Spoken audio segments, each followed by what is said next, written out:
questions du tribalisme concernent plus le centre, le sud, le littoral. Parce qu'ailleurs, là, j'ai beaucoup vécu au nord. D'ailleurs, vous allez vous rendre compte que dans mon syndicat, 70% des membres sont du nord.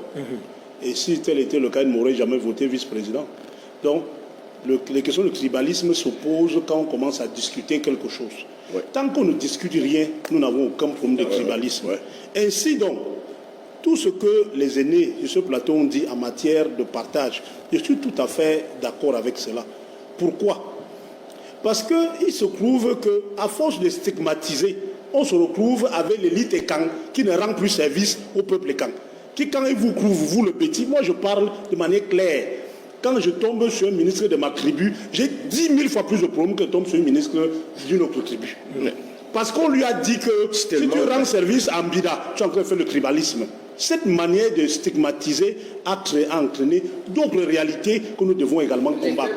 Ce n'est pas parce que je suis d'une ère que vous devez me léser, parce que si vous me donnez, on va dire que vous avez donné par tribalisme. On se retrouve aujourd'hui avec une frustration de notre peuple. Moi, je vous le dis, et je dis à l'élite de l'élite et quand nous sommes frustrés. Vous avez créé les conditions de lancement pour nous spolier nos terres.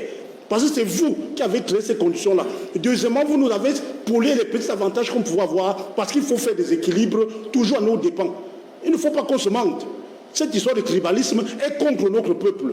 Essayez de rééquilibrer cela pour que, comme les autres sont accompagnés, nous aussi nous soyons accompagnés comme ça. Voilà ce qu'il y avait à dire.